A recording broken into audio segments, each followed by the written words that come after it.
அண்ணா பல்கலைக்கழக மாணவி பாலியல் வன்கொடுமை சம்பவம் தொடர்பாக ஆளுநர் RN ரவியை சந்தித்து முறையிட தமிழக பாஜக முடிவு செய்துள்ளது.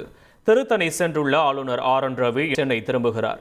ஆளுநர் சென்னை திரும்பியவுடன் பாஜகவினர் அவரை சந்திக்க நேரம் கேட்டுள்ளதாகவும் தகவல் வெளியாகியுள்ளது. அதிமுக பாஜக போராட்டம் காரணமாக காலையில் பரபரப்பாக காணப்பட்ட அண்ணா பல்கலைக்கழகம் இரவில் போலீசார் இன்றி அமைதியாக காணப்பட்டது. கோட்டூர்புரம் நுழைவாயில், காந்தி மண்டப பகுதி நுழைவாயிலில் கூட போலீசார் யாரும் இல்லை. காந்தி மண்டப நுழைவாயில் பகுதி கதவுகள் முழுமையாக மூடப்பட்டு இருந்தது. கோட்டூர்புரம் நுழைவாயில் மட்டும் திறக்கப்பட்டிருந்தது. இருபுறமும் பல்கலைக்கழக காவலர்கள் பணியில் இருந்து வருகின்றனர். பாலியல் துன்புறுத்தல் சம்பவம் எதிரொலியாக மாணவர்கள் விடுதிகளிலிருந்து வெளியே வருவதற்கு அனுமதிக்கவில்லை. அனைத்து மாணவர்களும் விடுதிகளில் முடங்கியுள்ளனர்.